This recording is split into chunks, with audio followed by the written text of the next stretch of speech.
Hey everyone, welcome to FMA Talk. I'm your host, Datu Tim, and here's my wonderful co-host. PG Ties here. Welcome, everyone.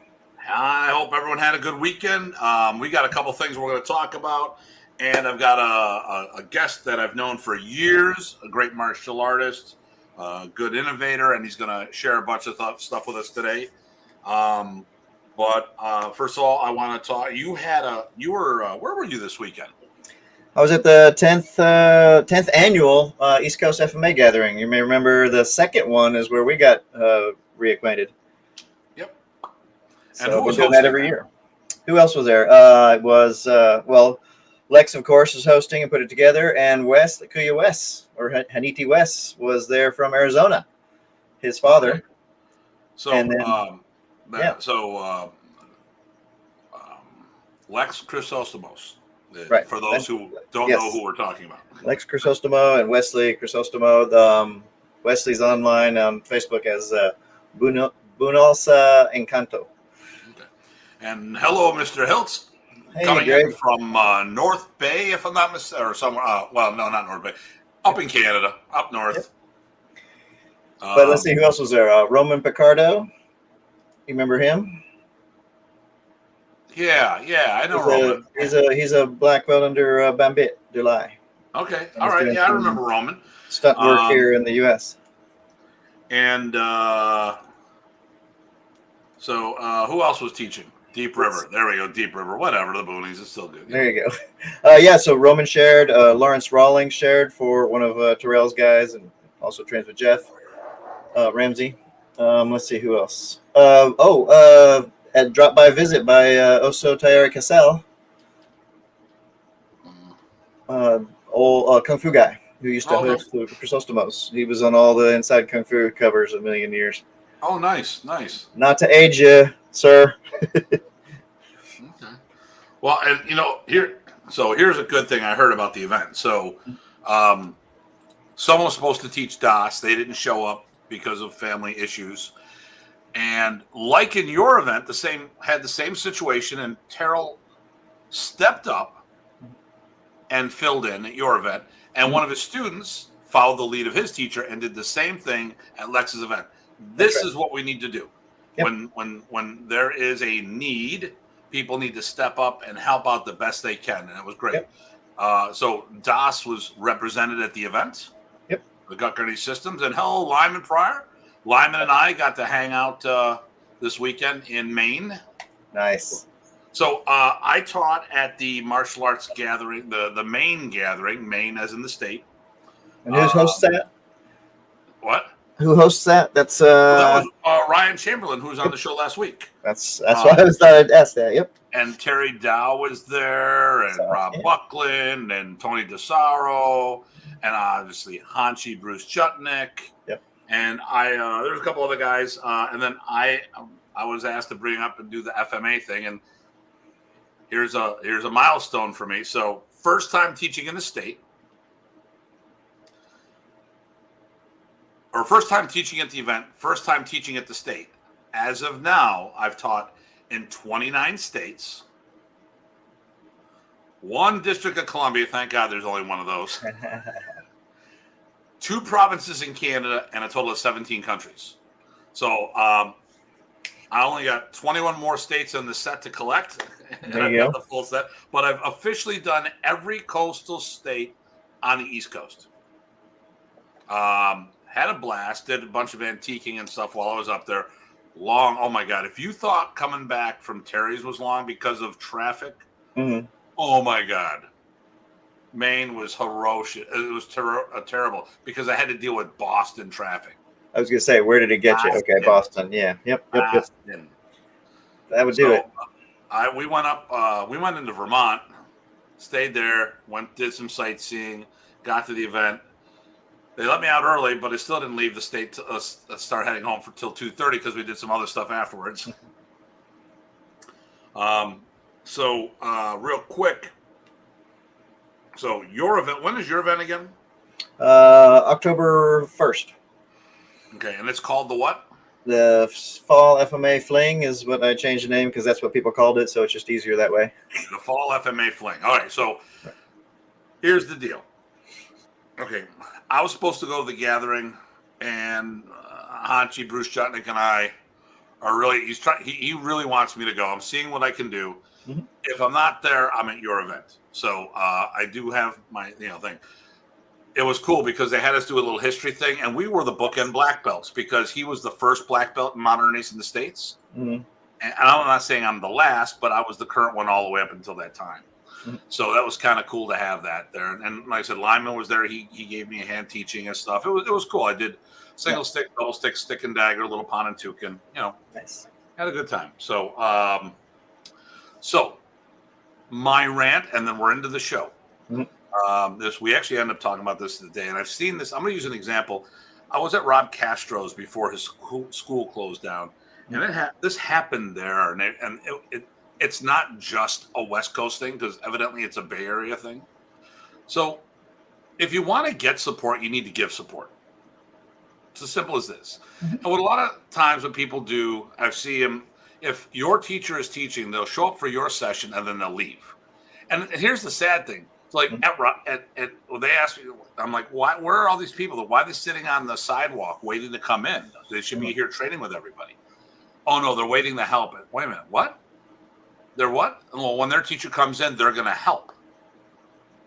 Well, listen, if I was going to give anyone an assistant, I give them one. I wouldn't give them 20. It's not a demo; it's a class. And to Rob Castro's credit, all of his students did everybody's sessions. Perfect. Supported the whole thing. When we're at your event, everyone supports each other. But there's people that are brought in to teach. Now, when I have someone to come to teach at my events, I don't bring them to bring people. I bring them because I want what they have to offer. In material, insight, personality, you fill in the blank. I don't have, and hey, you doing, Eric, all the way from Oregon? Portland, Oregon. I've had Bobby Tabata multiple times. I don't care that his people don't show up to it. And because he usually goes on tour when he comes, so he can visit all of his people in their environments. And I get that. I never brought him into my event to get his people to attend mine. That's not the intent. Have I had, will I get one or two? Yeah, sure, I would. I'd get one or two. And then there's one or two that I had to have talks with. It was like, you need to get on the floor because you're setting a poor example. Because Bobby's all about supporting everybody. Mm-hmm. You need to do the same. Well, I'm here to help out. Yeah, get on the damn floor and make your presence known. You don't sit there. And I've seen this with a bunch of groups. Mm-hmm. And I was talking to someone this weekend about this specifically, and we're trying to host events. I'm like, yeah, this person comes, does a great presentation, but this system of FMA doesn't really seem to support other people's events. Mm-hmm. But they want everyone to support theirs. So if you want mutual support, you need to give it. Now, here's the other thing, too. I have not seen an FMA system out there that I don't know the material from. I may not know the combinations, but when you look at the building blocks, Remy Price has trained us so well.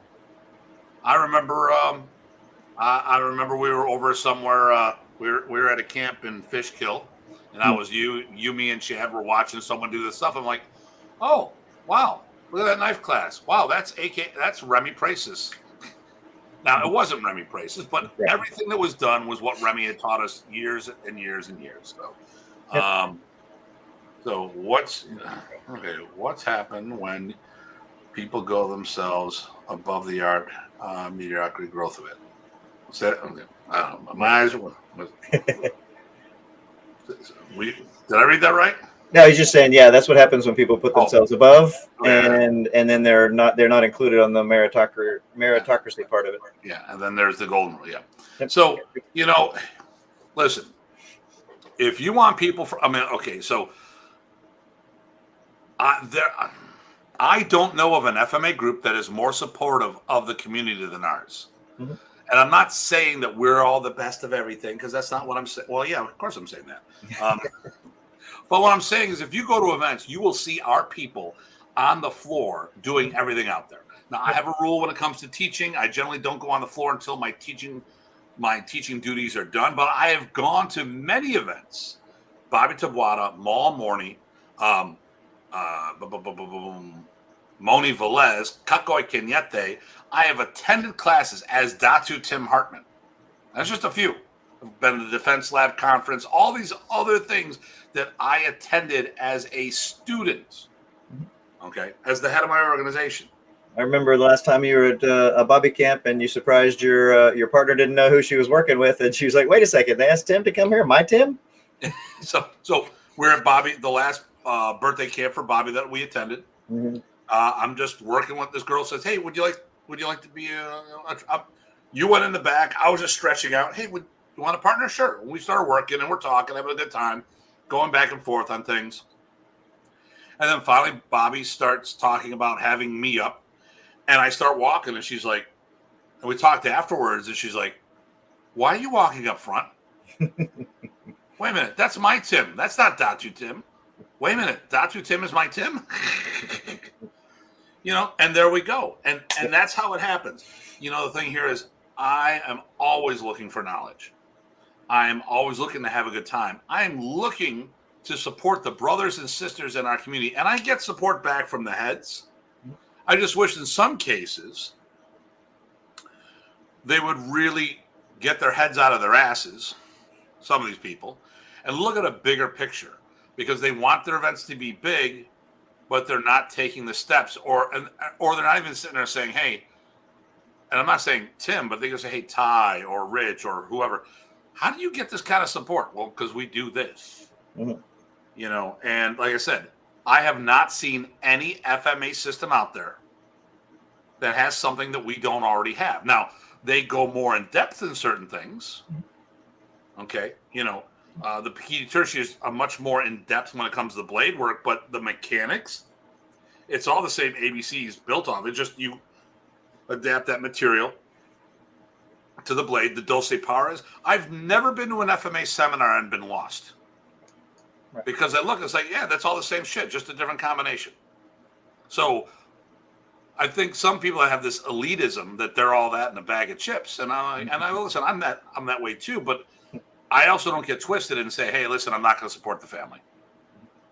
Okay, so now, because now I see our guest is starting to do stuff in the air off camera, so he's like going through little sequences on the sign. So we got to pull him in the show. So. Listen, it's a good friend of mine. We met. Here we go. We met at the Rocky Horror Picture Show. I don't even talk about his wardrobe because my friend, I was a skate rat, and my friend goes, "Hey, you got to come check this place out."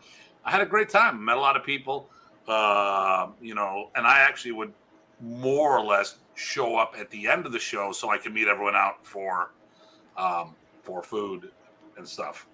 Fritos. Yes, Fritos. So, okay. So, with no further ado, Guro Peter Kautz of Alliance Martial Arts. Sir, how are you doing? Very good. Evening, gentlemen. Evening. Yeah, that's a flashback, man. That was like probably 1986 or something. Wow. And we met because we were part of the little martial arts crew there. And you reminded me the other day when we were talking, I had an unusual piece of training gear at the time. Oh, those knives? Yeah. And what were they made out of?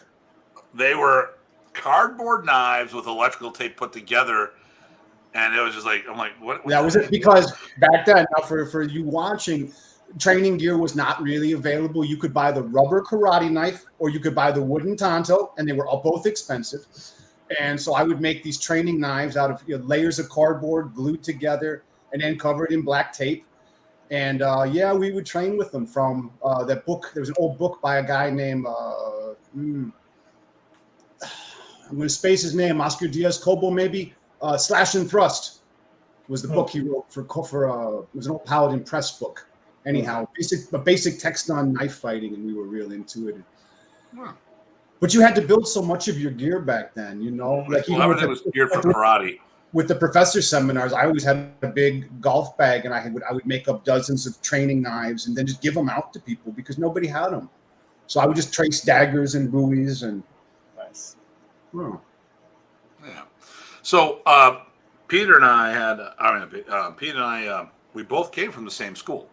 See, that's the other thing too. We talk about I always keep talking about this mythical martial arts school that was a dedicated modern Arnis academy. That everyone's like, yeah, sure, whatever. No, it existed. John Bryant was part of the original videos. It was, I think it was the 5th tape when Sifu Lowry beat the crap out of him doing the Dumont section. So the Filipino Karate Academy was on Sheridan Drive in North Bailey in West in Amherst. Yep, And, it was a former American self-defense studio. Yep, former American Self-Defense, which is watered down Tracy's Kempo, which be like, what? It was one of the first 2 schools I called as an 11-year-old kid when I first went to get lessons. Because my mom was like, you're gonna call the school to show, you know what I mean, you're ready for this. And I called American Self-Defense first. And the guy said, if you are gonna get in a fight in a bar, what we're gonna show you is gonna help you really, kick ass. And I got real nervous. I'm like, oh, I'm sorry, sir. I'm 11 years old. I don't go to bars. And I called the next place, which was Kimura Hirokai with the Shorinji Kempo School. And he was so nice. And my mom told me, she'll ask how long the course is. Ask how long the course is. And I say, excuse me, sir, how long is the course? And he says, the course is the rest of your life. And I said, thank you very much, sir. And I hung up. My mom said, well, how long is the course? He said, the course is the rest of my life. You call him back right now, find out if it's 6 weeks or 8 weeks. But he was right. The course was the rest of my life. And now he's teaching out of my school. Nice. Oh, is he? Oh my God, I never knew what happened to him. Mr. Kimura is teaching there tonight. He has a small group to do the Goshen. He's doing it's now Goshen Kempo because he left Shorinji and whatever. And, hey, whatever. Wonderful man, a wonderful instructor, and a wonderful spirit. You know what I mean? Because I was unathletic. I really, that was even the thing. Like I was always getting beat up. Was I just going to go to karate and get beat up more? And so with the wrong instructor, I would have left it. I never would have been, another day in the thing. But he had that right spirit and, high ranking in Kempo and in Kendo. And I always remember that first degree in Zen Nippon. He had that certificate. I always thought that was cool. Like, really? You're a black belt in Zen? Like, that's cool. We get degrees in everything. Yep. So, he was the first supply company in Buffalo.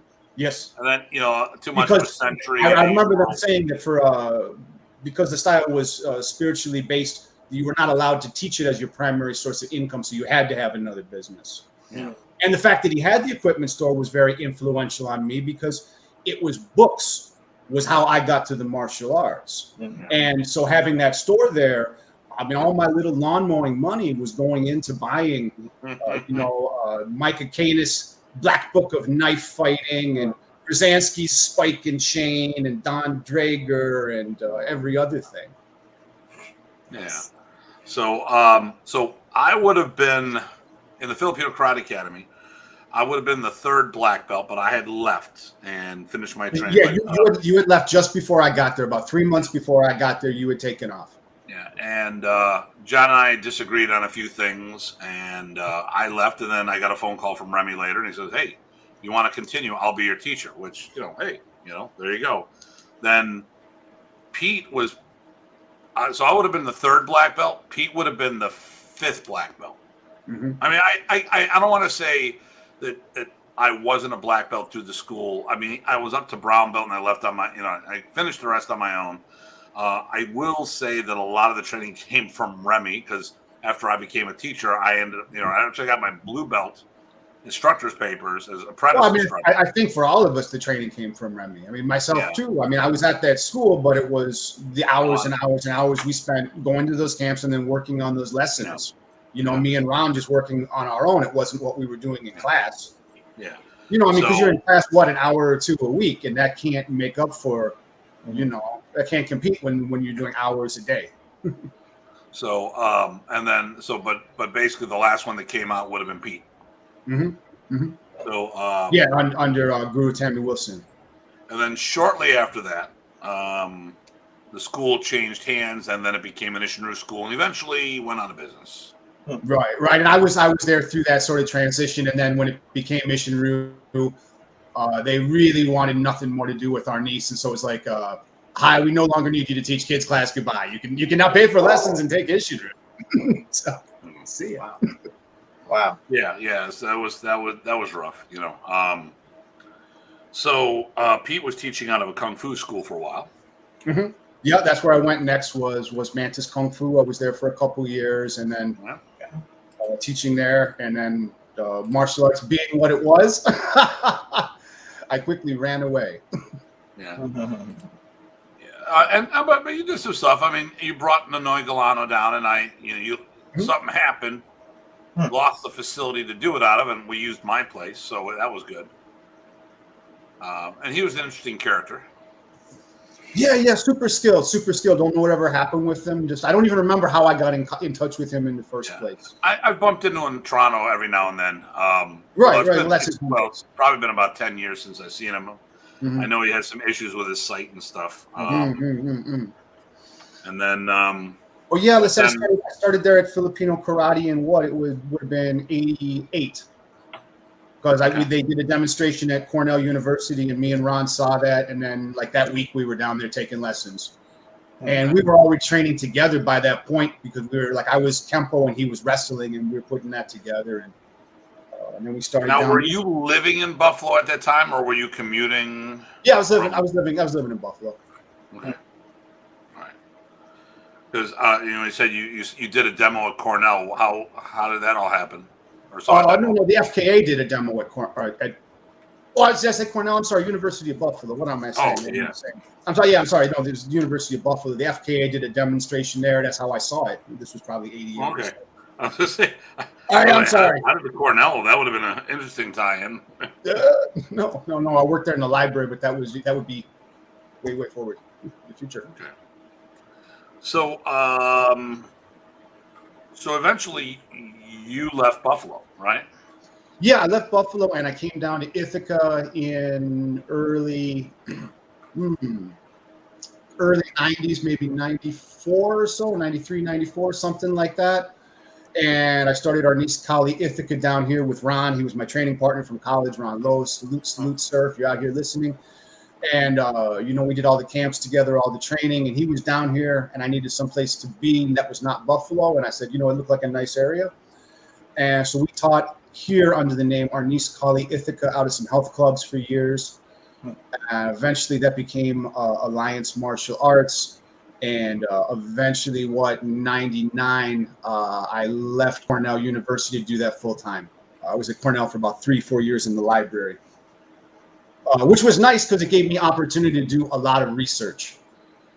And which was actually kind of funny because at the time, this would be 97 or so, 96, 97. I remember Keating had James Keating had an online forum that he was running over on Knife Forums. And someone was calling him out over talking about the dueling masters of New Orleans and like, oh, you made all this up, Keating. Pepe Yuya's a myth. And I literally, on my lunch, I went to the floor with the books about New Orleans and city histories, and I started looking up things, citations, and like putting it on, Actually, Pepe Yuya is only about 1 of 5 dueling masters in New Orleans I could find. Here's Master Holloway. Here's, all these other ones and all these details. Oh, and here's a picture of Pepe Yuya too, by the way. But it's because there's so much fascinating history like that. But again, people are just too lazy. They won't look it up themselves. You know what I mean? Because it's not an easy source. It's not like there's going to be a book saying all the details about knife fighting in 19th century. You've got to go read a lot of history books and read a lot of boring stuff to find these 1 or 2% little cool details. So you ended up training with a couple different people. So you had a connection with Hawk Hockheim as well as James Keating. Yeah. I've been working with Keating for years and years. I worked with Hawk for a couple years. I wrote for his magazine, Close Quarter Combat. That was excellent. Did a bunch of camps with him. I taught at a couple, National Law Enforcement Security Institute, a couple other places. Great guy, super communicator, excellent program. And that was sort of my introduction to combat time, like roundabouts. Because I had heard about it, but I hadn't actually seen it. And so, or seen anybody that had done it. And so it was like, okay. And I hooked up with him through the late Colonel Dwight McLemore down in Virginia, who I know through the historical fencing community. We used to have get-togethers down at his house. a bunch of us get together, do historical fencing and this and that, Bowie knife fighting.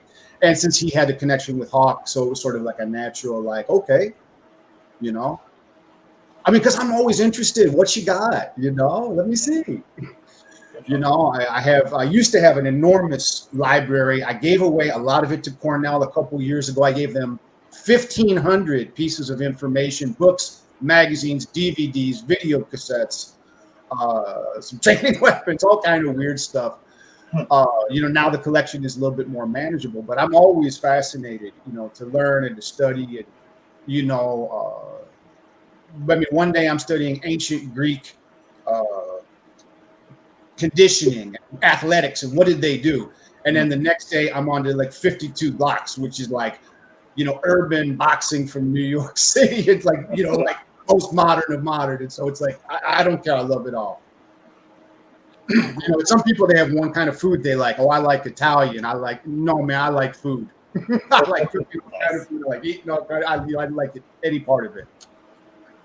There you go. So, so tell us about your relationship with James Keating. Man, we go way back, and I first saw his material like everybody did in the magazines, Fighting Knives and Full Contact magazine, and that was back in the heyday of training with Professor, still living in Buffalo. I remember I'd go to a little magazine shop there, and I first found Fighting Knives, and you know, I would see about the riddle of steel and these things, and started getting the videotapes. And back then, you bought a videotape that was $49, $59, and you were making $2.25 an hour. And so that was like pure gold to you. And you had 3 channels on TV. And so you, like, maybe you did, and I did. I sat there and I watched those again and again and again and again.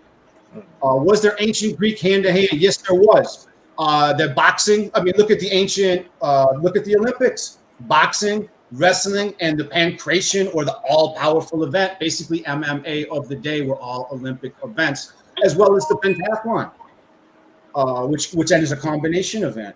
And so, yeah, they totally had it. Plus, of course, warfare training, which was different, you know, military tactics, that sort of thing. But no, so you get a videotape or something. And so that was how I got introduced to it. And then around the same time of living in Buffalo, there was a little used bookstore, and I got a couple books one day. And 2 of them were on neurolinguistic programming from Richard Bandler, and that really changed a lot of things for me. And then another one was a little book called Think and Grow Rich. And a lot of people think about that as a sales book or a business book, but actually that is a book about mind development and psychic development. And it teaches you things about auto-suggestion, or what you'd call self-hypnosis. And it teaches you a technique called the Council of Advisors, in which you are to imagine people who are inspirational to you as if you were sitting at a table with them, and you have a conversation. And so one of the first people I had on the Council of Advisors was Professor Praces and James Keating. And I would imagine sitting at a table with them and some other people, and I'd ask them questions. And then here's the weird part. After you do that for a while, especially the more you know about them, well, they answer you. And then they start to talk with each other, and then that's really weird. Because you know, Jim would say something, and I'm going to say, oh, you know, you make a point off of it. And it's, you know, I mean, it's not like it's spooky. It's another way of helping you think about things, another way of helping you organize your thoughts. But, you know, a good, powerful one, too, I'll tell you. And I found from doing that, I guess, to make the short story long, from doing that and having sort of these conversations, then when I actually did finally meet Jim and have conversations with him, it was like, you know, deja vu all over again. And I had learned to think like him from his influence, you know, and especially like he always really put the scholarship and the history into the martial arts. That was always a big thing for me, making the connections between the different arts. You know, I'm putting together things that people maybe they don't think of. You put them together and you get something new. You know, like when I took the instinctive shooting program and I took the hypnosis, hello, baby. I think some of my kiddies are going to come say hi. So we have them in front of the camera. That's if it gets black, it's just one of my cats.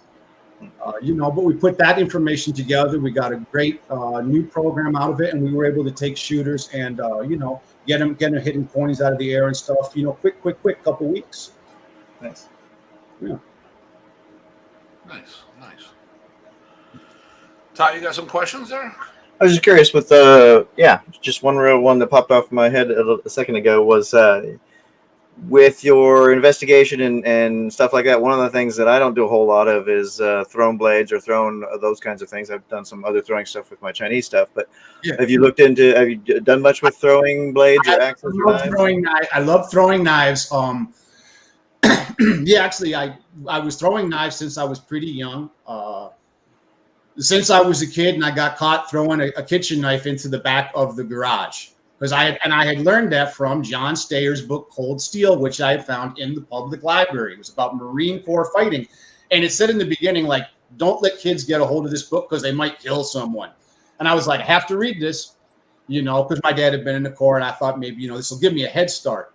But I learned underhand throw from that. And no, I love knife throwing. It's been a recreation and a hobby for years and years. Obviously in the ninja era, shuriken and some of the Chinese weapons, you know what I mean, the cloth darts and whatever. Right. But knives, knives are a big thing with me. I like nails, actually. Like if you want to get started in knife throwing, go down to the hardware store and buy some 12-inch nails. They're going to be under $1 each. You get some cardboard and duct tape to make some crude handles onto them. And that's all you need to get started. You could sharpen them, whatever, make them nicer, but and people say, oh, well, is it practical? Who cares? It's a lot of fun. Right. I think there is a lot of stuff you can do with them. And, I'm a short range thrower is what I'll tell you, though. Some people are that long range thrower. They like, they're going to do 10 rotations. It's going to go 60 feet. No, me, I'm throwing at 10 to 20 feet. I like to throw on moving targets. Like we have a coat hanger wire we made into a hoop, and it's on a rope. And someone drags it, and you run, and you throw knives, and you try to stick them to in the hoop, stops the hoop. You go like this, you pop the hoop off, you keep running. Nice. Well, I had to smile when you said the nails because I used to use when I started throwing things, it was a little paper mate like pens, not like this, but similar. Yes, and I would throw those into things that were soft enough to stick, and I would do about 10 feet, 15 feet, like you said. Perfect. Foam, chopsticks and foam board is really nice. Last time I was in Germany, I remember we were out in a Wing Chun instructor's garden doing that. And we had someone running around with the foam board and, we're throwing chopsticks into it, just the plastic ones. They throw great. Plastic chopstick through a pizza box. That is a good test. Put a pizza box on your couch, see if you can go through. There you go. Cool. Keymate. Do you have the keymate? We got Defensive Tactics Systems, greetings from the Philippines. I'm pretty sure that's Bill. Salamat. Yes. Bill from Guam. Yep. Or is he in Guam? Well, I think he's in the Philippines, but he's normally in Guam. Okay. I'm assuming that's who it was. Let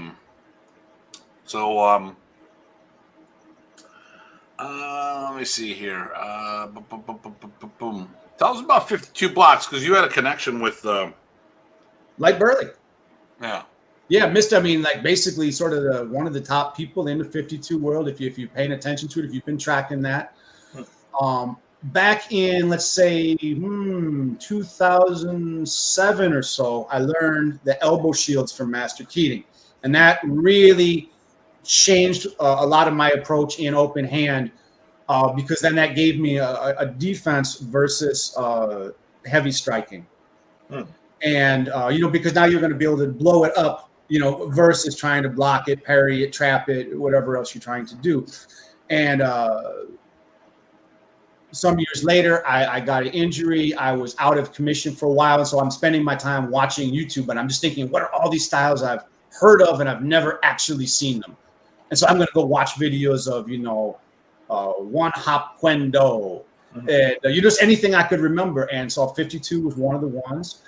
And the more I watched it, the more I said, I really think there's something to this. And out of the funny hand shapes they were making, I could understand what they were doing as far as the deception because of what Mr. Keating had shared with me as far as what's called subliminal gestures. And so there's ways that we can trick the eye and that the martial arts use to trick the eye, same way a magician does. All right. I mean, technically you're tricking the mind through visual input, but we can say trick the eye, so everyone understands that. And so that led me to studying it. And I started to just mess around with 52 for myself, like as something to do, keep me busy because, okay, I can't kick. I got to like keep it to a hand style. And it's going to help my footwork. It's going to help me get stronger and better. And then one day after class, I said to one of my students, I said, Kurt, would you do me a favor? He goes, what? I go, put these boxing gloves on. I go, would you just try to punch me? And I started to like use it. And every class I would just do that at the end of class. And then other students would see it and they'd start, hey, Big Mike, put on the gloves and just try to punch me, would you? And I would just defend. And then one night I was like, thanks, guys. And they're like, well, what did you think was going to happen different? Because you're doing something you haven't shown us. And it was like, and they all kind of like this, like, oh no, I'm busted. Like teachers holding out. And so I kind of go, well, do you guys really want to know? Okay. And so I told them it's this thing, 52 blocks. I've been just doing it off the videos and now practicing it with you guys. And they're like, well, show us. We want to learn it. And so at that point, we basically stopped doing what we were doing and we converted over to that curriculum. And shortly thereafter, I made a video and I called Light Burley up and I said, can I send you a video of me practicing? Because I can't get down to New York for a lesson, but I can send you a video. And 2 weeks later, he was at my house. He saw that video and he's like, I got to come meet you. And, he tells the story about coming up here to a dead-end dirt road and pulling down the road like, have I been fooled? And then he sees me out in the middle of the road, like getting my blocks on.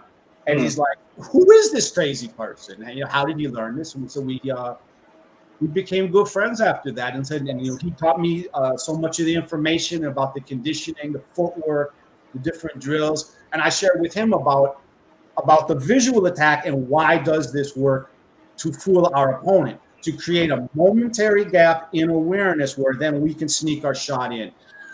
Because we see some people see the movement and they go, what's that doing? You're just swinging your hands around extra. But like we all know, like a feint can be lots of different ways. And we all know the effectiveness of a feint in a real fight. Like if you showed a feint in a still picture, you go, who's going to fall for that? But as soon as someone's adrenalized, that might have been enough. Like just that much, just that little head movement, let alone when we make circular shapes. Because the mind, we are programmed biologically to track circular and curved lines. We can get into that more if you really want me to get deep into the science. But I put you into trance. 5, 4, 3, 2, 1. Eyes open, wide awake. No, I'm listening. No, I'm looking at the comments over here. The throw knife would really complicate the 20-foot rule. Yeah, well, it does because again, it's the knife could be the entry as you're charging. I said particularly that you have two, or that you're just going to go in and there's going to be the throw, or even that you, again, back to the fake, that really at that kind of distance that you put a real heavy charge on someone and you fake that throw as you were running. That still might get just enough of effect because they're going to do something, ideally. So, but again, a thrown knife, it's like no one's going to burst into flames from it. I think we have a real misperception. Could you throw it? Could you hit somebody? Yes. And then what? And you hit the arm and it spun out and they've got a cut. And you hit their heavy coat and nothing. It's not like the ninja movies where it's going to hit them right on the eyeball. Listen. We go about the norm, not the exception. And too many people buy into this bullshit that this stuff's going to work and all this other stuff. And it's like some things are just for personal development, skill development. Yep. Like yourself, I've been throwing knives since I was a kid. Hypothetically, but unfortunately, I'm really not John Wick. I don't get attacked by enough ninjas. Like my knife throwing, I can't really say for sure. Ty's been over. I've had a backyard range for tomahawks, knives, and now archery. Nice. On a regular basis. We've had tomahawk parties at the school after camps and seminars. Nice. Nice. But at the end of the day, if you like archery, check out Slingshot. I would highly recommend it. It's another great blowgun is great. One of my new guys I'm working with. Blowgun sales were fun. One of my guys I'm working with now just showed me he's been blowgun hunting frogs, and I'm like, oh, okay, we gotta go. Thanks. I don't know. Anyway, he needs them. I mean, this is legitimate hunting. This isn't just like some meanness. You know? Yeah, yeah, so I mean, oh, okay. I have to change something here. Okay, I'm multitasking because I'm also checking out posts from the. Listen, he's on OnlyFans. Don't believe him. Well, Tim is busy ignoring us on his own show. Maybe we can have a conversation. There you go. I'm not ignoring you. I'm just coming up with some cool shit to talk about. So what's your favorite pull-up variation, Ty? I do weighted piked pull-ups. That's what I do. Nice. There we go. Weighted pike pull-up, ladies and gentlemen. Heard it here first. There you go. So what we did the anniversary camp, the 65th anniversary, and you came to the camp. Yeah, and that was so cool. It was like, I just happened to like search your site, and I saw about that, and something in my heart was just like, I haven't seen any of you guys in so long. I haven't been to a modern Ernest camp literally since 1991 when I got my black belt. That was the last camp I was at, And but I saw it, and then I sent it to Ron and to another friend, and it brought a whole group of us back training. And I just felt like I had to be there to show, show support, show love for the art, memory of Professor. And it was a great time. You had an excellent group of instructors there. Everybody was so nice. Super event. Like if people ever wonder, like, because sometimes you go to an event out of town and you're like, I don't know anybody. How's it going to be? Like, trust you'll have a good time up at Tim's. It was fun having you there. It was nice to meet you too, because I'd heard your name, but it's another thing to joke around, visit, and get to know, but also see your training and watch your take, which was good. So you did a session, and your session was on Filipino dancing. Yeah, it was specifically on the Singkil, which is a folk dance from southern Philippines, from the island of Mindanao, of the Maranao people. They're people of the lake, and so very specific cultural dance. And what makes this one interesting, again, when you read books on Filipino martial arts, at the beginning there'll be a little chapter on history, and there'll be a throwaway thing in there that says the secrets of the Filipino martial arts were hidden in the dances, and so you're going to find that. And again, going back to my time at the Filipino Martial Arts Academy this was maybe 1989, 88, 89, something like that. I learned the Tinikling for a demonstration we did with the Filipino Businessmen's Association of Buffalo. And so I just did the basic dance steps of the Tinikling, and then Guru John and Guru Tammy, they did it with Sinawali. And then there were real Filipino dancers there. And that was the first time I'd seen it. And I really saw the beauty of the music, of the dance, the culture. And that really, it put a special thing onto me. I've always been very into that. I'm very into folkloric music, folkloric dance. The real thing. I played in a Middle Eastern ensemble for over a decade. So, but I love the Filipino music and the Kulintang music specifically. It's a very special kind of music. And I said it puts you into a trance very quickly. But anyhow, so if we're going to look at combative values of dances, well, the Southern dances, I wanted to look at those the most because the Southern Philippines is never conquered, okay? This is still, it was taken over by the Muslims, but the Spaniards, the Christians never took it over. So it already has the indigenous culture, but then now this new layer of culture on there.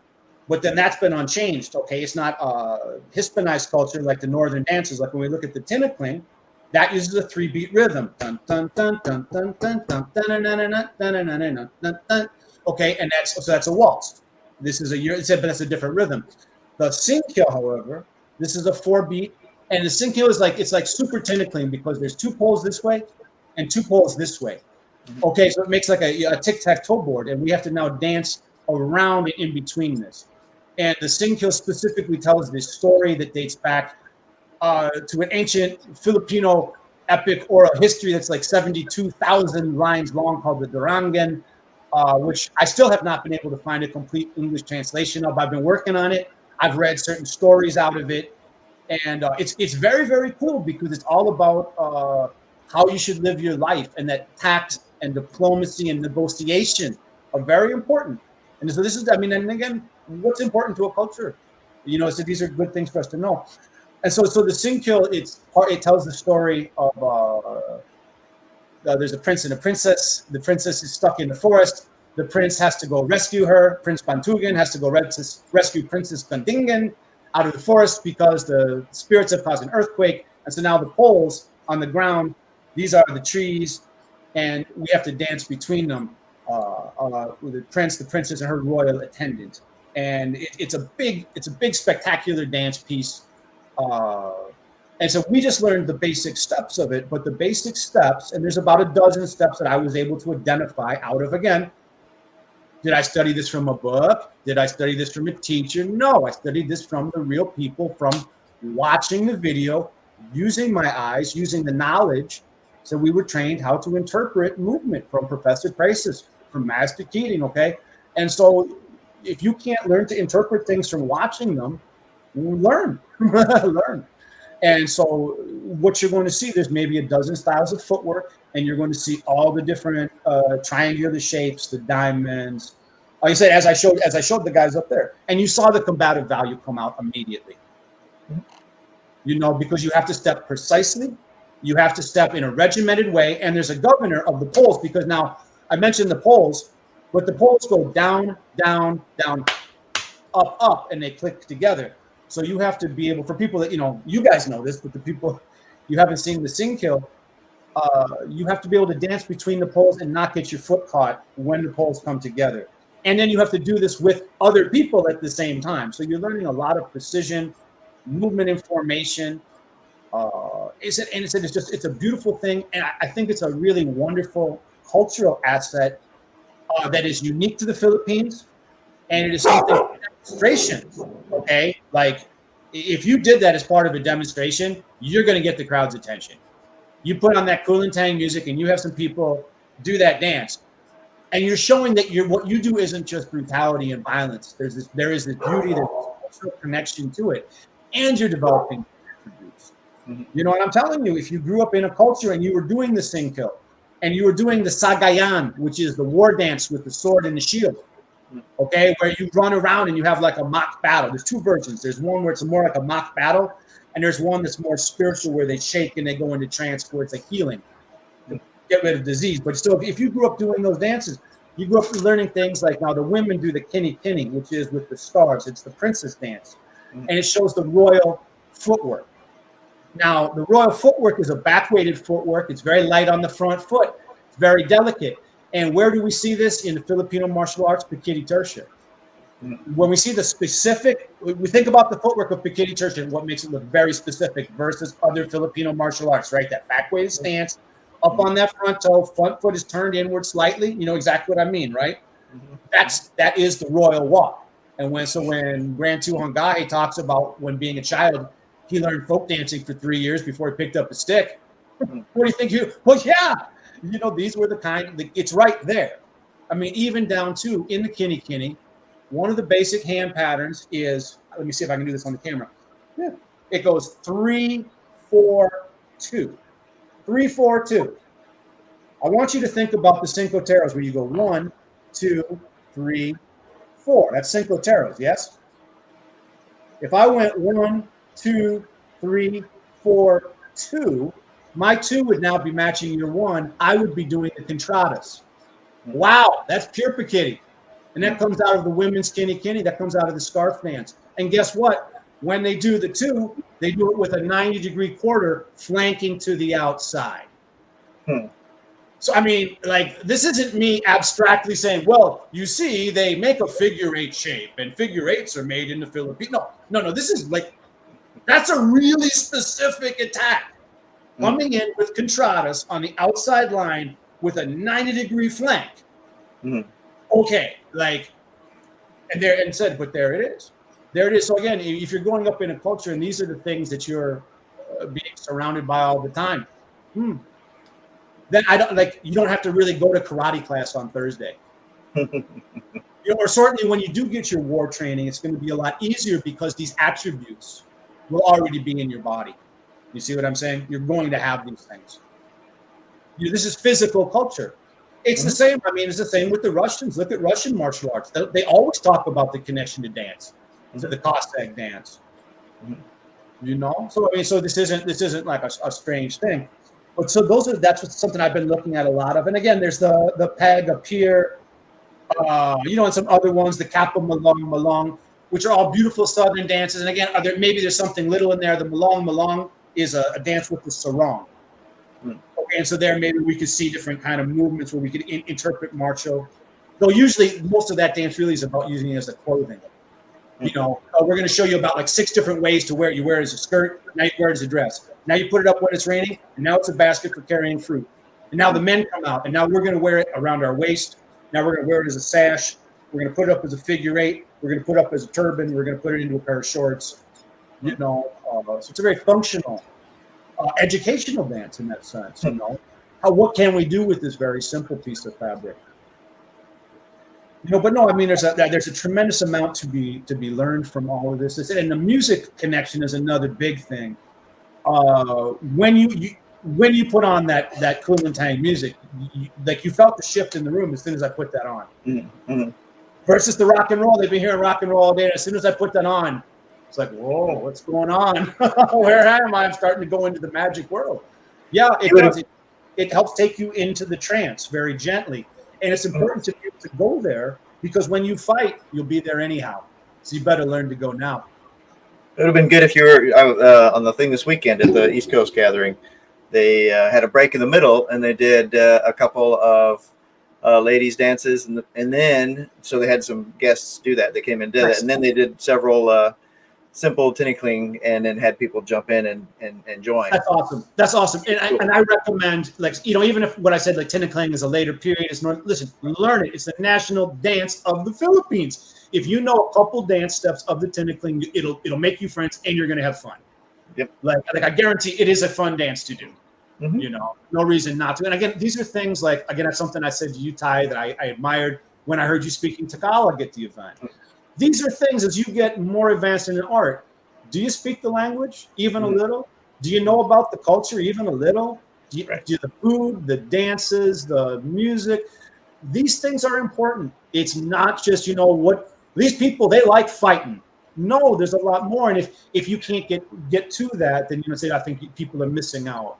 And it gives us, it's a much richer thing, what I mean? Because you might just find, oh my God, I really love this. This is cool. Well, it all comes together. The pieces are, the whole is some of the great all the pieces, but the more pieces you get, the more of the whole picture you get. And involved with the people, like you said, because there was also like you said, the diplomacy and the interaction of peoples and cultures. That's an important part of stuff. And how are you going to get that side of things without it? Yeah, they were tickled pink when I was practicing on everybody I could with the Tagalog during the event, because I'm going to do that. And sure, because otherwise, who are you going to speak it with, right? Exactly. If you don't use it, you don't get it better. Yeah, well, you don't use it, you lose it. And yep. As I remember when Apollo Ladra and Bobby Ladra hosted the FMA convention, and they only did it once in Maryland, and they did the ting-a-cling. They said, hey, does anyone want to do it? I step up and I rock it, and they're like, how do you know this? It's just the triangular footwork. It's not a big deal. It's just all I got. And I was always into music. If you can count to 3, you can do it. Okay. And here's one of the nice things with tinikling is if you went on YouTube right now and you said, learn to dance tinikling, there are so many Filipino school children who have made a video for their physical education class about how to dance the tinikling, where it'll be like, hello, my name is Carlita Lopez. I am in grade 4. And here I'm going to show you, in my backyard. Here's 5 basic steps. So Unfortunately, some of those same kids did the forms of modern arnis, and whoever taught it so wrong. Oh no, and yes, and these are the same videos exactly. This is from my physical education class. Here is Singleton Wally. So Scott Nausey, Scott, one of my guys, says it was nice meeting you at the camp and to show us the dance. Oh, God bless, Scott. Nice to meet you too, sir. And then Bill, the Kulintang various from the tribe of in Mindanao. Oh yeah. Well, Kulintang is an instrument specifically, and I mean, so when we're talking about typically, I was just meaning that style of music. But yeah. Depending on where you go, you're going to hear different styles of music. So sorry, Joel. Sorry, teaching a class right now. Nice to see you there, Mr. Kautz. I will watch later because the nice thing is this is being downloaded to YouTube as we speak. I really don't have a questions. I would love to hear a bit about your training background with American Knife Combatives. Awesome. And then, Mabuhay and Pugay to all martial artists in the world, especially Kuntao. Okay, that's okay. That's the from Jim Carlito. Yeah, it's from Salute. Carlito. Knock knock. Oh my God, slice of pizza. I don't know. We should go with that one. If we're gonna. And then Renee's here. Yo. If you want a joke, though, I do have an excellent joke that you didn't seem to like, but I think your viewers would enjoy. Okay. Hey, did you hear about the worm who studied judo? He finally learned how to flip the bird. Nice. Now, that is a funny joke. Tim doesn't seem to think so, but... Everyone's got their own opinion. Hey, when I make jokes, if I laugh, that's all that matters. I think it's just funny because I imagine the little bird in a kimono and like the worm's got glasses on and he's doing Maki Komi, the winding throw. Because how else is he going to throw the bird? That's right. Okay, so then American Knife Combatives, though, was the question from Joel. And so that actually started with that first book, Cold Steel by John Stayer, because he showed Bowie knife fighting. I mean, Marine Corps knife fighting. He was showing that en cortada and the Pisada Soto, non-telegraphic thrust, snap cut, back cut. So the hardcore of what we would call American knife fighting. From there, and so that was what I started with, and from there I got that book, Slash and Thrust by I believe John Sanchez was the name. I think it was John Sanchez was the name. It wasn't Oscar Cobo Diaz, but John Sanchez was the name. Excellent, busted. Oh, and there you go. So old slice of pizza does well today. All right. So that was the beginning, and then just getting together with any of my little friends that would pick up knives, and then like, okay, let's try it, get it on, and then all the old books by like Cassidy, Complete Book of Knife Fighting, or the things that were being published back in the 70s was what I was reading, and then so that sort of brought me to working with Mr. Keating. And getting with the contact version of the program, the way he teaches it, and then a lot of fencing, as well to sort of get the Western blade component to have those correct things as far as the true timings, use of the point, non-telegraphic attack, the footworks, these kind of things. That's what brought me into it. Okay, cool. Did you ever study any of the old? Those manuals, right, for the Western fencing, and where did you study?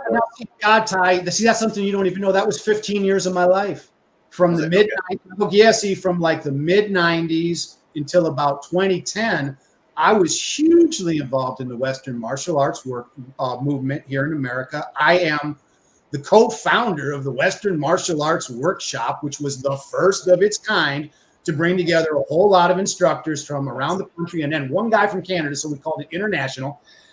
And but that started with Dwight McLemore and Greg Millay down at Dwight's house, because back in the late 90s, we were all on a forum, and I said, hey, who wants to make videos of us training, and we'll trade them around?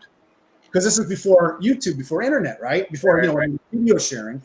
And those guys got into it. We started that event. And so for years and years, and if you look back to like a lot of the early Western martial art books, particularly Christian Tobler and the other German ones, they'll all thank me in the dedication because I was the one showing them dagger fighting and wrestling. And at all the events, that was my specialty. I'd be teaching German dagger fighting, German wrestling. And then they'd be doing the sword and the spear and the messer and then these other aspects of the art. Right. And, and I was just there to Jeet Kune Do it. I just wanted the information for myself because especially at the time I had been fencing a lot in a Renaissance fencing organization, which is later period. I wasn't doing the medieval combat so much because it's a little too expensive and I got my hand busted up, but I like the fence. And so heavily involved in that stuff for years and years and years. And it was okay. I finally I got what I wanted out of it, nice. And it's like, okay, time to, what's the next thing, And now it's like, okay. And then it was like on to 52 blocks and Method Naturelle, which has been my obsession the last couple of years, which is like a French exercise science that dates back to the turn of the last century. But actually it's like the guy who created a Frenchman named Georges Ibert, he was the creator of the obstacle course and is the great grandfather of parkour. Okay. So like we know like his grandkids, but we don't know him. And it was this beautiful system of physical culture that was really applicable for everybody. And what's neat is you see groups in Europe training it, and they have little kids, middle-aged people, and old people all in the same class training outdoors in physical education together. And they are crawling, walking, running, jumping, climbing, balancing, lifting things up and carrying, throwing, doing some little self-defense, and then swimming. And those are the 10 areas of movement. And, it was considered these are 10 areas that are universal to all human life. Any country you go to, they can do these things. And it's and what's great is because defense is part of it.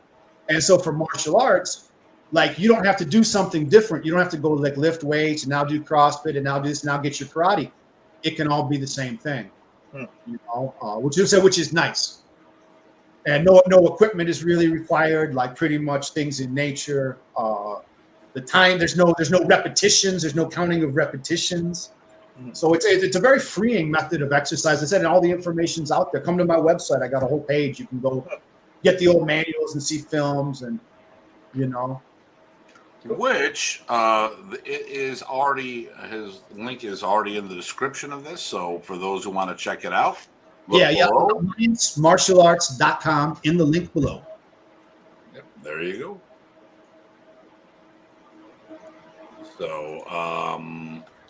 So what's next for Pete? Man, what's next? I don't know. I've just been having fun since I got back from the camp. Like sometimes it's like not what I want to do. It's like what wants, like it's what calls to me. Like even with the dance, that wasn't like necessarily my choice. Like, because the thought of getting up in front of a group of masters and trying to explain this dance was kind of like maybe that doesn't seem like the smartest of things, but said the spirit moved me. Like I asked, I said, what is something that only I can show that's going to help the most people involved? And the spirit gave me that answer. You teach them that dance. And it was like, all right, I got to follow, and it turned out good. It worked, And then so when I got back, I was walking down the street in Watkins Glen and I walked by the MMA school and they have a new sign in the window that says Eskrima, or I should say Eskrima. I always have to correct people because it's not Eskrima. No one's screaming. Eskrima. Como se dice en español? And so I seen that sign in the window, and so I had to go down and take the free class. And so now I made a friend down there, so I've been working with them. So just just doing the thing, sharing the love. There you go. So we've already addressed if people want to get a hold of you, check out the website. And there are some video projects I want to get to. I do want to get to. I had said I was going to do a video project to get the footwork of the Sing Kill down so that people had that. I still plan to do that.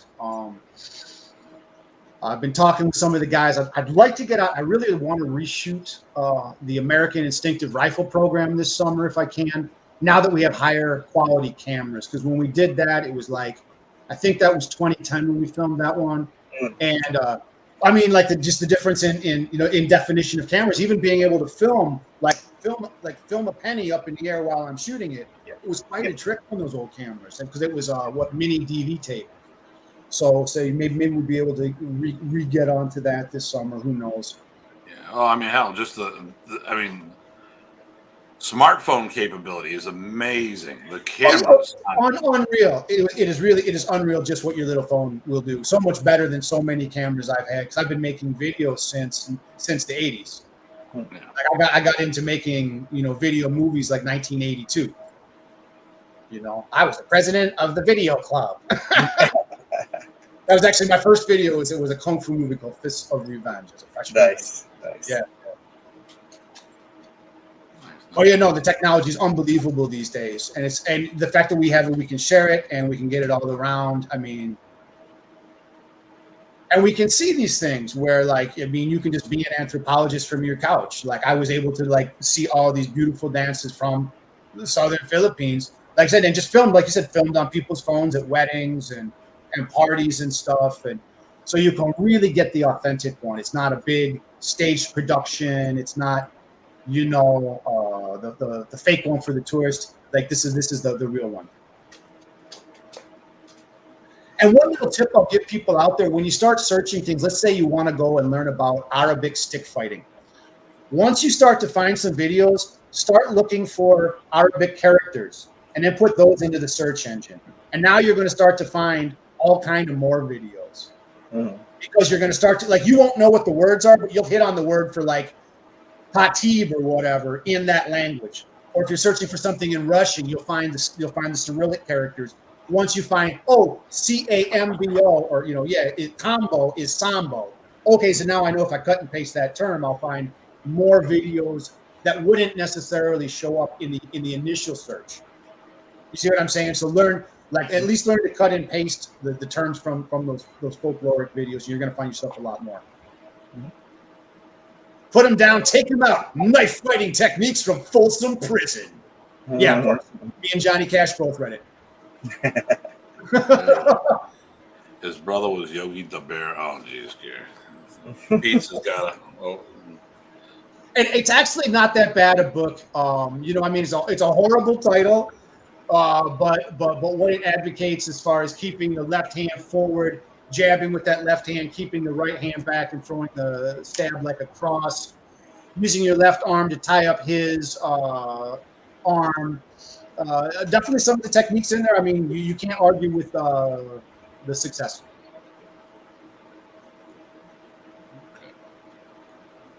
So, I'm just seeing if there's any other comments. I think that was about it.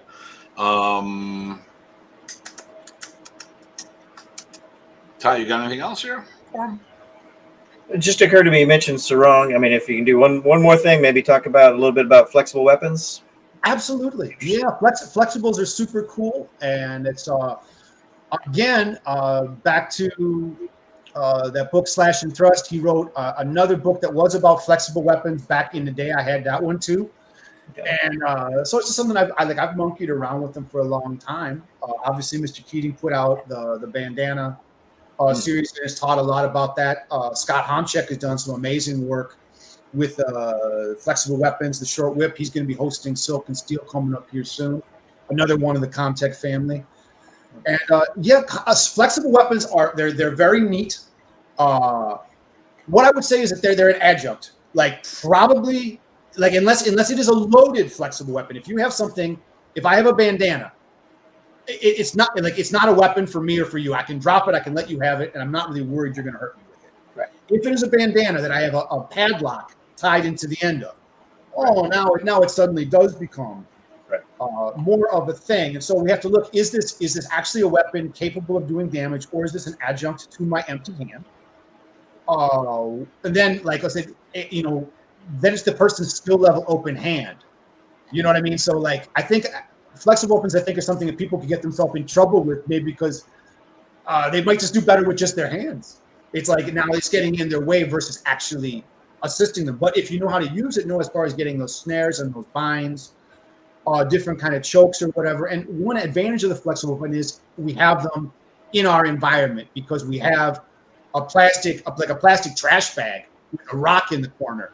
That's going to be a great one. And something like a plastic bag, once it gets twisted up, it on the wet skin, it really sticks and pulls. And so it can be very, very effective with a modem cable, the wire off a mouse, anything like that. So they can be useful, and certainly they can certainly be non-weapons. You know what I mean, in the sense that it's not a Manriki Kusari. You're not actually carrying around a weighted fighting chain. Like, this is just something you're pressing into service. So yeah, no, I think they have their role, just like any other weapons category. Definitely one. You have to understand locking. You have to understand controlling and throwing. You need to understand your chokes. Your soft techniques have to be there. Versus something like a kubotan or picking up like a ballpoint pen, where it's just, we can be very, this gross motor issues are striking. And that could be very much more like straightforward, like a pencil in the eyeball, and that's it. Versus like versus a dinner napkin, that really might be a lot of tomfoolery. Right.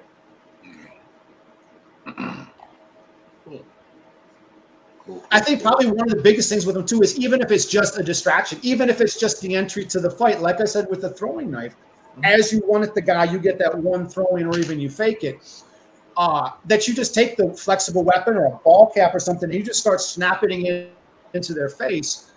It's going to allow you to bridge the gap safely, because they're going to be dealing with that, and probably they're going to be wanting to grab it away from you because it's annoying. You see what I'm saying? Versus them immediately wanting to be thinking about punching you or grabbing you. You see what I'm saying? Like, I just took my ball cap off and I start to just smack you in the face with it and move around, popping this little jab. Stop that is going to be the reaction, versus maybe necessarily thinking, I'm just going to leg kick the guy.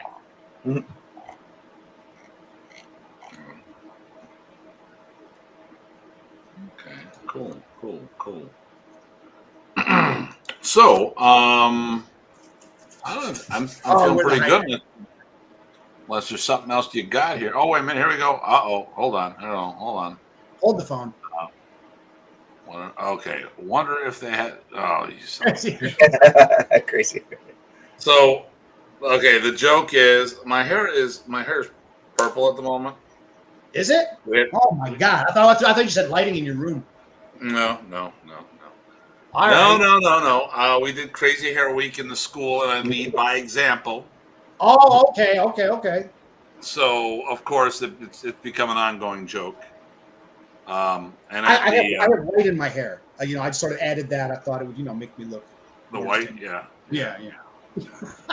So my hair is not as the temporary hair dye is not so temporary. So of course, then I will just take it to the next level and let these guys say and do what they want. But then I will, you take it to the next level, you're going to be looking like Ty. I'll just do that. There we go. You see, so then I'll make the room.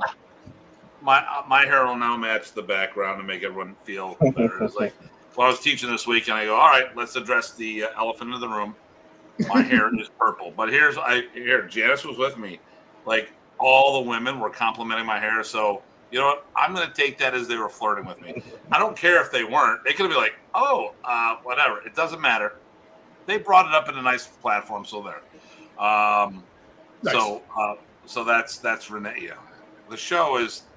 Have you? Yeah, there's a lot of smack talk around here. There we go. Arnis and Kuntalan is originally martial arts from. Yes, it is. Okay. Got our Kuntao brethren online. Good. Yes. Yeah.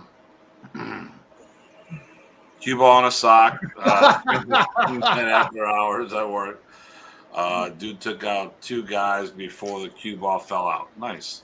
Yeah, and that is one thing. Actually, stuff will just tear out right through a bandana. Like I was breaking some beer bottles actually for one of our old modernized video magazines. That was a DVD project me and Mr. Keating did before YouTube. Because we thought, hey, wouldn't it be great if people could film themselves with cameras in their yards, and they'd send me the footage, and I'd edit it into this thing, and we'd send it around. And then we did that for a couple years, and then YouTube happened, and it's like, oh, I don't know. But I was breaking beer bottles with it, and I did 2 bottles, and then the third one, I hit it, and all of a sudden I just felt the bandana get real light. And it's like, oh, There goes the lock across the yard. Yep. Well, that's gonna happen. And carpets match the drapes. Gross. Ha ha. Okay. All right. Yeah, we'll just See what I gotta put up with. I mean, I put up with this stuff the whole time. You know. So Janice said peroxide, because I got the instructors camp. Are you coming to the instructors camp? I don't think I'm going to be able to make it up. I'd love to. I would love to, Okay. but like that was actually getting away for those 4 days. That was the first time I have been away from my kiddies in years. Mm-hmm. And when we're in like a humane society, we're just at record numbers right now. So I just don't think I can. Okay, not a problem. Hey, I get it. So the invite's still there. You know. Awesome. Thank you. So, okay. I got to do a thing real quick. So, Ty, I got to deal with animals around here like you have. So I gotta take care of a thing. I'll be right back. Yep. Is it on the opposite end of the animal spectrum? Right. He's got the dogs.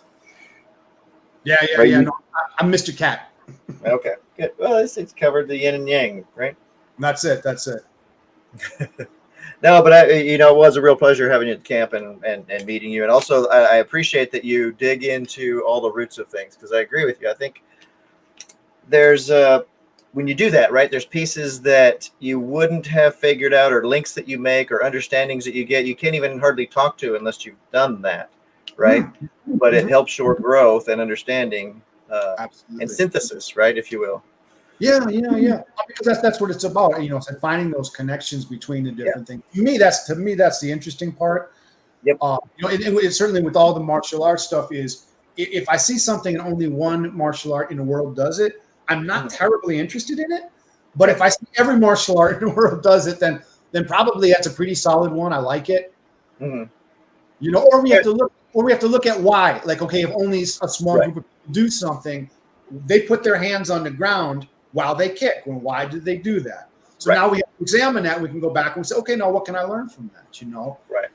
Some of the differences when it's trends, right? Like say, hey, this group of stuff moves this way, this group of stuff does that way. It's enough. There's enough shared there that there's reasons for it, and then it becomes, hey, what is the paradigm here? What is that teaching you, right?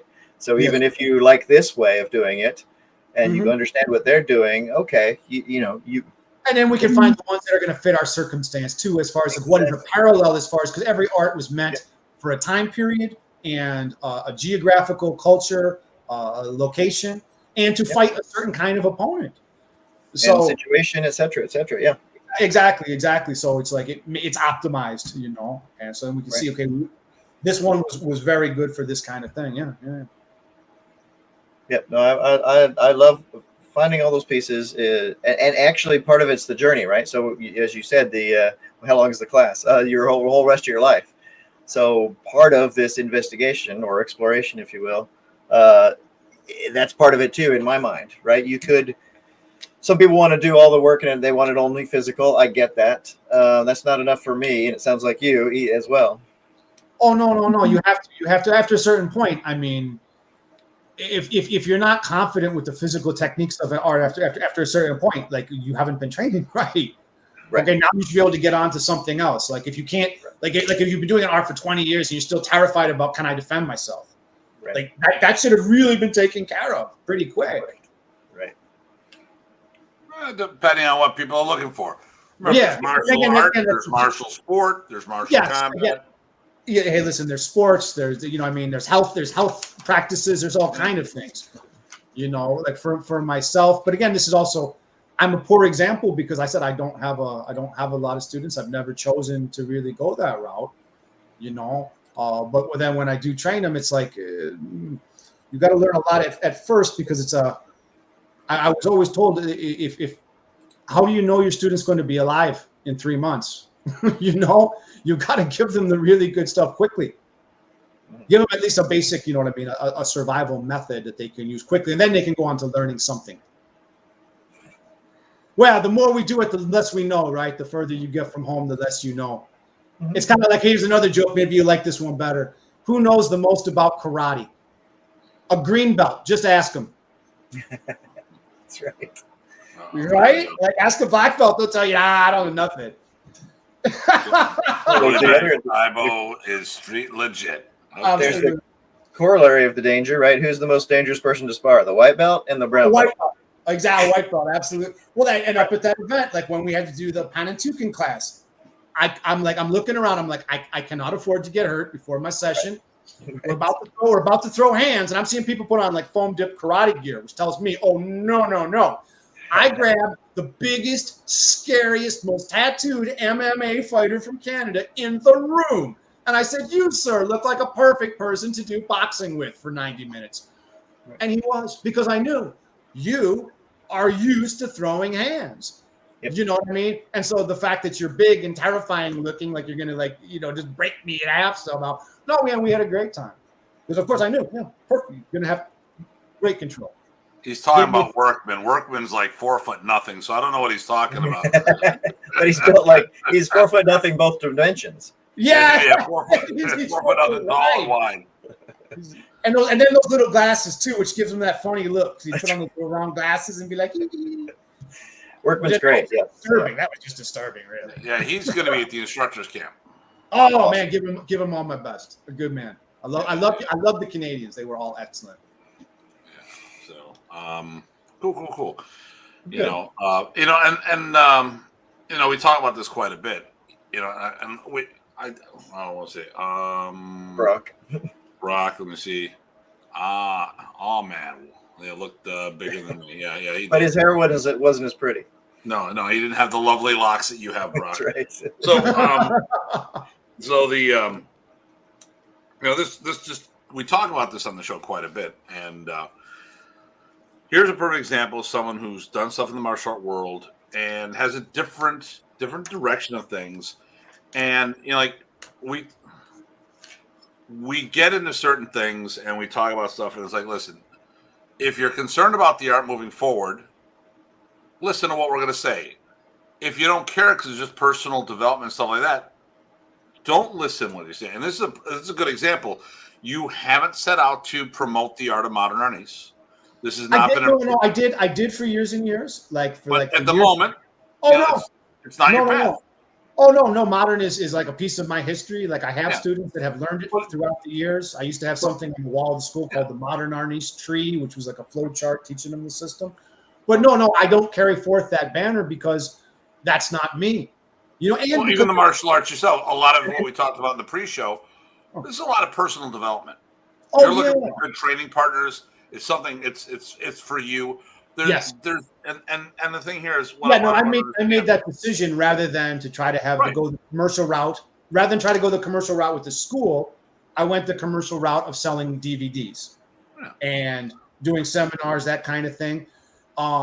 Because and the longer it went, it became more and more like as we said, an intensely personal thing to me.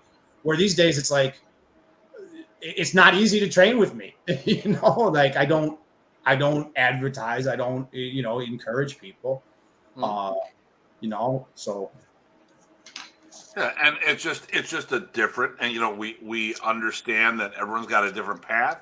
We embrace and that's why it's good that there's people like you out there that are carrying it forward in the big way, and promoting, classes of black belt students and seeing that it goes on, to the future. But one of the things we it's been kind of a constant theme on the show, and I want everyone to understand that we don't ignore somebody because their path is different. It's just that we're very, because like we've been very. Well, Tim, you have a mission. You have a mission to promote modern arnis and see it into the future. You never need to explain that to me. I know that. Yeah. Like you wake up thinking about modern arnis, you go to bed thinking about modern arnis, and like you know what I mean, and thinking about. In 50 years, where is it going to be? And so, like that's awesome, and the arts need people like that, But what I want our viewers to know is that just because Ty and I think about that future doesn't mean there's not room for other people on the show that have a different path. We want to embrace everybody out there. There's so many different people that Remy touched, and. You've gone into so many different directions, and who knows what the direction is going to be in the next 5 years for you, the next 10 years for you. Because it'll be something I haven't even started with yet. It's an end. Yeah, exactly. But But so I tell you what, we're going to wrap things up here. Like once again, check the out other thing the I'll say website. is, so even though I don't do modern, I carry modern with me in my heart. You know, if it wasn't for what Professor Praces gave to me, I never could have gone forward to do what I did and be able to synthesize motion, understand physical motion, and relate to different people and different styles. And so, you know, I mean, I don't use that name, and you're not going to see me do an Anyo or something. But at the end of the day, if it wasn't for that, like certainly, you know, it wouldn't be happening. So as it says right at the top of the banner here, FMA Talks, Martial Chronicles, Modern Arnis. Since that's the topic, it's always the topic. It's the core thing. We talk about things that are in other parts of the FMA community, and Ty and I are going to be on FMA discussion soon, because a lot of the topics that we address in Modern Arnis are not restricted just to Modern Arnis, and they want, you know, but so my thought was this, and let me ask you this. You just said that your Modern Arnis allowed you to do a lot of things. Absolutely. So there's a lot of times I poo-poo stuff. I don't poo-poo a system. I poo-poo its practitioners, because the system is only good as the people doing it. Well, absolutely. Well, systems don't exist, right? You can't put karate on the shelf. I defy you to put kung fu in a jar. Right. Sell me a spray can of judo. You can't. Well, they had high karate in a cologne, so what? No, the hell? okay, that's true. Yeah. I guess judo in a spray can is called mace. Okay. So, personally, I've always thought Remy's expression, I always looked at myself as Modern Arnis Plus or Modern Arnis Plus Plus, because you and I, the three of us have one thing in common. When it came to our Modern Arnis journey, we did not try to supplement it. It wasn't the art within your art. We learned the art. Yes, 100%. I was never like a Taekwondo guy that did a little Arnis on the side or something. Like Arnis was what I was doing. So I look at martial arts like food. A lot of the stuff is the same. You know, if you look at all these cultures that use rice, some use rice as the primary, the focal point. Others, it's added in as a side thing. You know, they'll have all the ingredients, but the way they put it together is different. Yeah. I haven't seen anything in martial arts that I haven't seen in Modern Arnis. Would you say that you had a similar feeling on that? Absolutely, in the sense that, like, Modern Arnis, my training in Modern Arnis allowed me to go all kind of places and take classes, and people would say, "Oh, you've done Aikido before," and I'd say, "No, I've never done Aikido, but I did something that was sort of like it." "Oh, you've done Kung Fu before?" "No, I've done something that's sort of like it."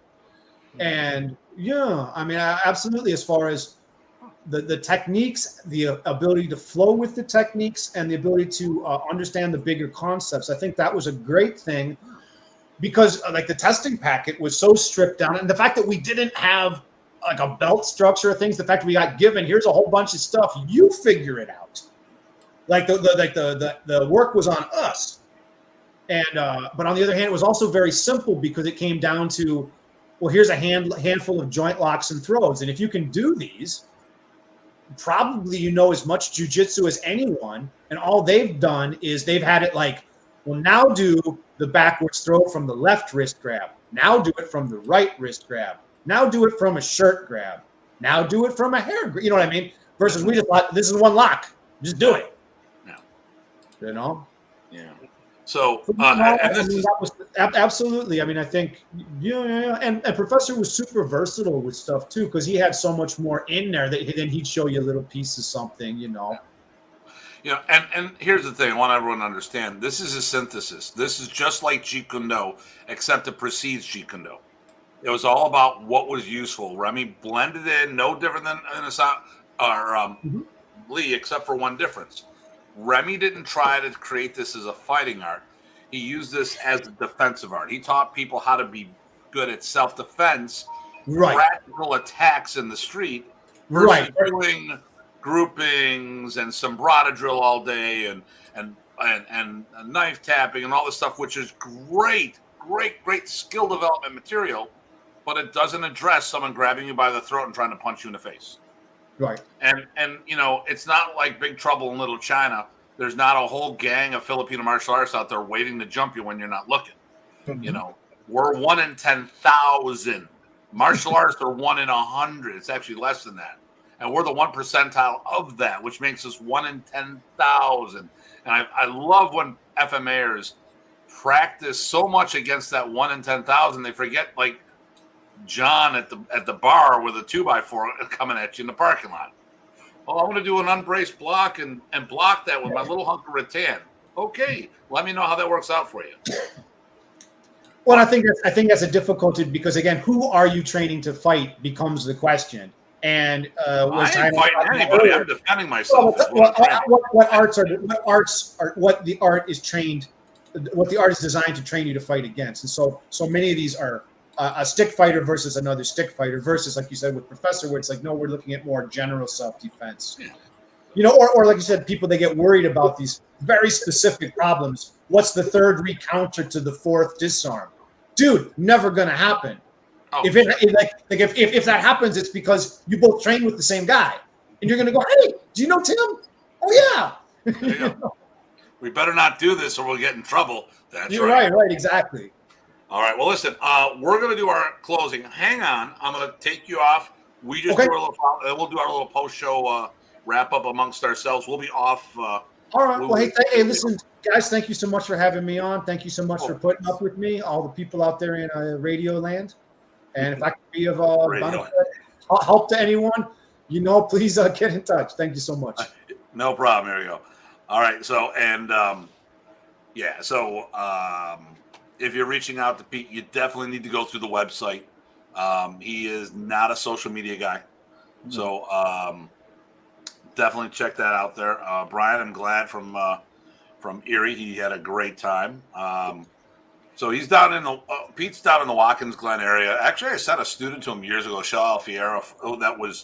He was working down that way, and he would go there when he could, but his work schedule was kind of rough. So, but whenever possible, we try to make referrals to people to see who's best for everyone. So, next week we have a good show. I think so. I think we're gonna have a good show. We got Lauren Thurian's going to hop in for this one. We are. Let me just. I'm going to take some things out here. I'm going to do this real quick. Our next show is going to be about what it was like to train at a Remy Price's camp. Okay, so this will be the 24th show of season 2. Wow, 24 shows. I'm really excited about that. The reason why this came up is that I'm actually going to do something online, we have Eric said it was a great show, so I know, and Peter can hear me talking. I can see him right down in the background. So, I'm gonna do a post about this to promote this later. But it was brought up by somebody recently, and they got a lot of facts wrong. You actually chimed in a little on the post of the camp. Getting confused between Remy Price's camps and post-Remy Price's camps for part of it. I think there's 3 tiers. You have an experience as a student, you have an experience as a black belt, you have an experience as the head black belt of the club, training program, or school. And I'm pretty sure the person that was making these comments didn't have that third experience. They were somebody else's student. As a lot of people have been making comments at it. So we're going to go through and talk about the differences. Ty, how many camps did you go to? Somewhere around, I think 18 is when I added them up, something like that. Remy Price's camps. Right. Yeah, I did at least 30 that I know of. I did 2 separate locations in Texas. You did a whole shitload in Texas. All the Texases that I was there once I started, yes. So you have a different, because there's a whole bunch of different hosts and they were run. Yep. So you'll definitely have a good cross section. I started going to Michigan summer camp. We co-hosted 3 here in Buffalo. I've been to 2. Well, I've been to Germany 3 times for camps. One hosted by Dieter, others hosted by Gabrielle. Orlando with Bruce Chu and stuff like that. So we're going to talk about these things on the camps, how things were done, and a Remy Pracis camp. Yeah, that's going to be nice and nostalgic. I might even tear up. I missed those. Those were awesome. Yeah. So that's going to be really good. So that's next week's show. After that, we really don't have. We might be taking a week off because that is the World Modern East Alliance's instructor development camp, and I think that's what I need to change the title to, because it's not an instructors camp. It's not limited to instructors. Into instructors. It's about developing instructors, whether you're wanting to become one or you're trying to take it to the next level. Right. We also might be. We're going to do a little open house and show how we do an enrollment program while we're there. I'm going to do a kids thing. Probably just going to be a half-hour thing while you guys are there. Officially, the school is closed for the weekend, but we'll do this open house. We'll see how many people show up to that, and we'll do that as a learning thing. We are going to do a 2-hour session, which is going to be virtual. That'll probably start at 12:30. 12:30 to 2:30. That'll be on double stick module number 1. Because a lot of courses that are needed for your enrichment programs in between black belts. Mm-hmm. And then Dean Franco and I are teaching a virtual seminar. Actually, I'm doing a hybrid seminar. It's going to be a physical one at my school, virtual attendees, but Dean and I are doing it together. I'm actually going to be, a lot of it I'm going to be managing myself. He's going to be advertising his side as well. But I haven't hosted somebody virtually at my school. That'll be So, but part of it, I'm going to actually have a hands-on thing going on. So, so that'll be fun. When am I going to see you next week? Oh, I think I still haven't decided if it's going to be Tuesday night or Wednesday day. Okay, so I'll see you next week, and then of course we're going to do the rest of the show. So, I've got nothing else. Do you have anything you want to talk about or plug? I've got the Pennsylvania event next weekend. It's on my events, so just look there. And then October 1st, I'd love to see anybody that feels like making it out here. You know what? It's not next week. This weekend. So you are where? Pennsylvania, Shikellamy Park. Yeah, or Shikellamy Park. Something like that. So there's a multi-style martial arts thing, and you're representing Remy's art. That's wonderful. I'm up in Toronto. PG Craig Mason, PG Jason Arnold, Grandmaster Oliver Pintados, and myself are teaching together this Saturday and Sunday. There's a Artie Sport thing, and then you and I Sunday night. I gotta get home fairly early because you and I are on FMA discussion. That's right. Yep. All right, and we'll check. Thank you, and you have a good night, Eric, as well. So, so the Monday after that, we're taking a break. I think we will. I mean, the Monday after our camp, so we'll do next week Monday, which is going to be the show. We'll take a week off the Monday after our training camp. You know, you're going to be driving home and all this other stuff, and then we'll be back. Actually, we'll probably take 2 weeks off, Labor Day weekend. I'll have to look at the calendar and make sure how that works out. Actually, here, I'll just do it right now. So, so let me calendar here. All right, so we're here. We do next week. We take the next 2 weeks off. Okay. You know, and then we start back up on the 12th. Okay. Well, that'll give people a chance to recover from us. Yeah. We. I mean, it's not us. It's me. They like you. They don't like me. Nobody likes me. Wait a minute. Do I have comments that I should talk about? Slackers, because we're taking off. Great show. Thanks, Steve.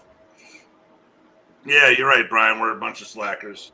That's right. It's just, well, listen, we're not slackers. It's me. I'm the one I'm mission control. You can't do the show because I got all the controls. Right. It's my StreamYard account. So, StreamYard. So, all right, listen, everybody. As always, please stay safe and stay sane. This is Datu Tim. PG Tye signing off. Yep, and we'll see you all soon.